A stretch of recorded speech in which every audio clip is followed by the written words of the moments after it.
जय श्री राम। मैं हूं आपके साथ आपका अपना आचार्य राज मिश्रा और लेकर के उपस्थित हूं आपका अपना पसंदीदा प्रोग्राम मानस ज्योतिष ज्ञान। तो मेरे पुष्य नक्षत्र के प्यारे जातक जातिका, पुष्य नक्षत्र एक बहुत महत्वपूर्ण नक्षत्र है। इस नक्षत्र के स्वामी शनि हैं और अगर इस नक्षत्र के देवता के बारे में बात की जाए तो देवगुरु बृहस्पति ही इस नक्षत्र के देवता हैं। आज इस विषय पर हम चर्चा करेंगे, आपके बारे में कंप्लीट जानकारी आपको प्रोवाइड कराएंगे। किस कारण से आपका जन्म हुआ है, क्या परिस्थिति आपके जीवन के अंतर्गत है, इस सभी विषय पर हम चर्चा करेंगे, आपको जानकारी देंगे।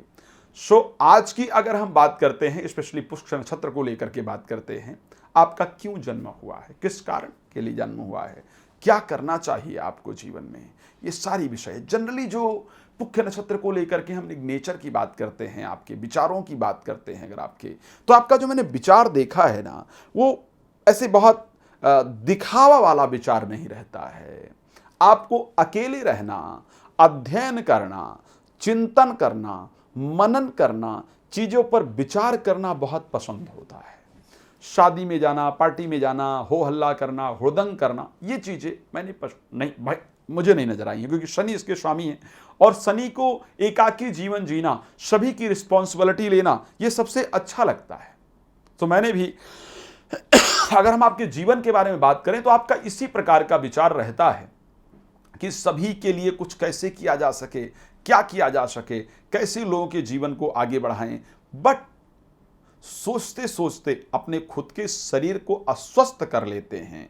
ये मैंने पुष्य नक्षत्र के अंतर्गत देखा। मैं बताऊंगा कि आपका करना क्या चाहिए, आपके जीवन का उद्देश्य क्या है, आपको परमात्मा ने किस लिए यहां पर भेजा है, वो बड़ा क्लियर आपको बताने जा रहा हूं। ध्यान रखिए इस चीज को, क्योंकि यही एक सबसे बड़ा विषय है आपके लिए कि आखिर मेरा जीवन जन्म हुआ क्यों है। पुष्य नक्षत्र का जो आती है वो कर्क राशि के अंतर्गत आती है। अब कर्क राशि एक प्रकार की जलचर राशि है, इसके स्वामी भी चंद्रमा है। कर्क राशि एक चर प्रकृति की राशि होने के कारण यहां देखा गया कि सेटलमेंट जीवन में होता ही नहीं है, हमेशा बदलाव होता रहता है। ये चीजें ये किया फिर ये किया फिर ये किया, इसके कारण जीवन परेशान रहता है। आखिर आपको क्या करने के लिए परमात्मा ने भेजा है? आपको परमात्मा ने भेजा है उस समाज के बारे में चिंतन करने को जो समाज बहुत परेशान है, जिस समाज को आज तक किसी ने सम्मान नहीं दिया है। और ध्यान रखिए, आपको इस संसार में परमात्मा ने पॉलिटिकल क्षेत्र के अंतर्गत या सामाजिक कार्यकर्ता के रूप में जीवन में कुछ करने के लिए भेजा है। आप ये जो बाकी चीजों की तरफ उलझे रहे, उसके लिए आवश्यकता नहीं है। आपके लिए जो क्षेत्र बना है, मैं उसकी बात कर रहा हूं।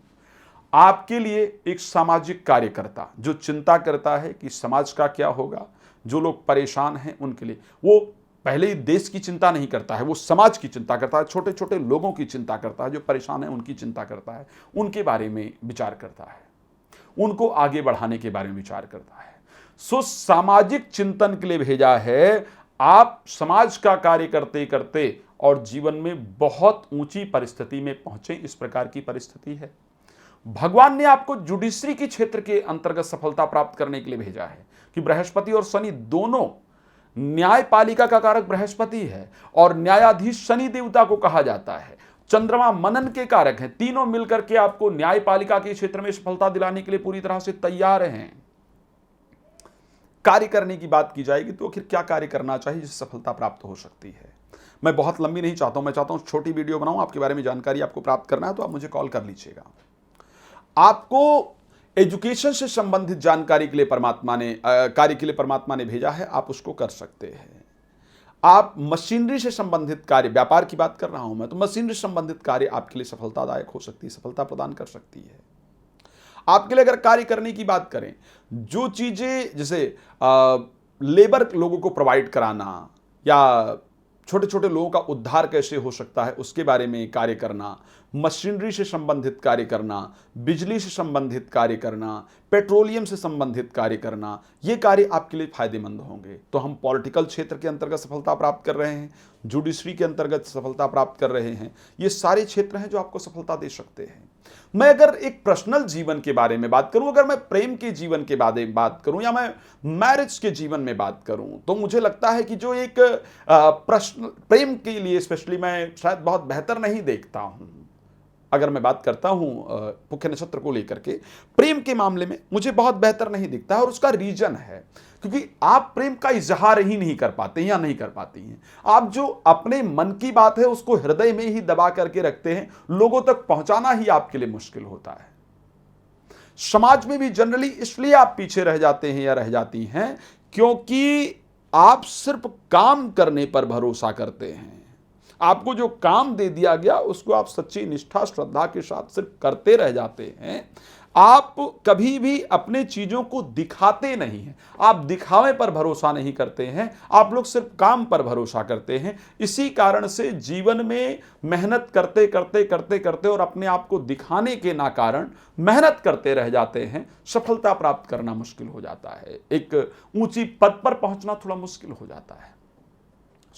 प्रेम के मामले में भी यही होता है क्योंकि आप प्यार का इजहार नहीं कर पाते हैं या नहीं कर पाती हैं। सामने वाला या सामने वाली आपकी बातों को सुनकर गुस्सा ना हो जाए, उनके दिल को ठेस ना पहुंच जाए, ये आपके जो मन का विचारधारा है उसके कारण। जैसे घर में भी देखा जाए, जो गृहिणियां देखी गई हैं, जो स्त्रियां देखी गई हैं, या किसी भी व्यक्ति का, मैं ऐसा कहूंगा तो ऐसा हो पाएगा या नहीं हो पाएगा, इसके कारण कहीं उनको बुरा तो नहीं लग जाएगा, या इसके कारण कोई प्रॉब्लम तो नहीं हो जाएगी। सिर्फ इस विचारधारा के कारण, चाहे प्रोफेशन में भी देखा जाए तो जब नौकरी कर रहे होंगे तो मैं जाकर अपने प्रमोशन की बात करूं, आप खुद क्योंकि प्रमोशन की बात करती नहीं है, और लोगों को लगता है क्योंकि आप कभी अपनी आवाज उठाएंगी नहीं, आपको प्रमोशन देने की आवश्यकता क्या है? आपको तो नहीं भी मिलेगा तो आप उसको नहीं भी दिया जाएगा तो खुश रहेगी या खुश रहेगा। इस प्रकार की जो विचारधारा है वो समाज के अंदर आपके लिए हो जाती है कि नहीं भी देंगे तो वो कौन सा बोलने वाले हैं। इस संसार का नियम है ना कि जब तक बालक ना रोए माता भी उसको दूध नहीं पिलाती है।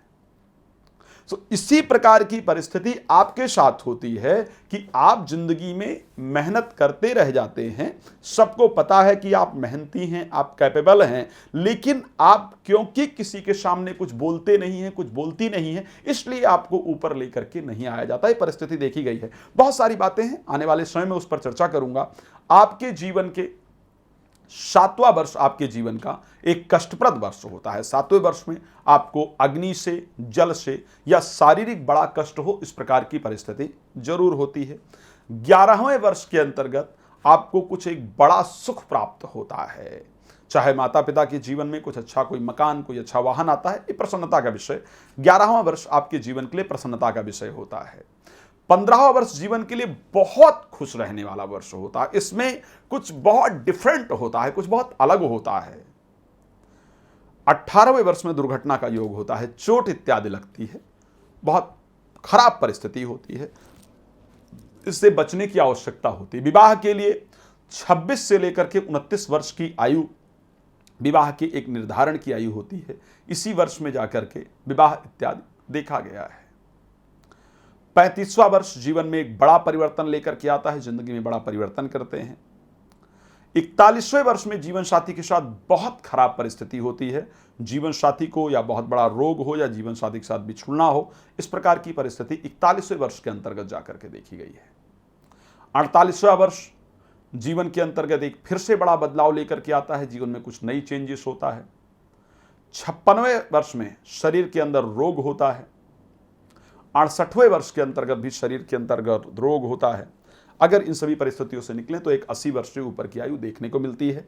रात को 9 बजे, दोपहर को 12 बजे आपके साथ लाइव आता हूं। लाइक और शेयर करना आपकी रिस्पॉन्सिबिलिटी है ताकि आपको ऐसी जानकारी प्राप्त होती रहे। लाइव में फ्री ऑफ कॉस्ट आप बात कर सकते हैं, पहले या बाद में बात करना चाहते हैं तो समय लेकर बात कर सकते हैं। आज इस कार्यक्रम को यहाँ पर विराम देते हैं। आपका जुड़ने के लिए बहुत धन्यवाद। जय श्री राम।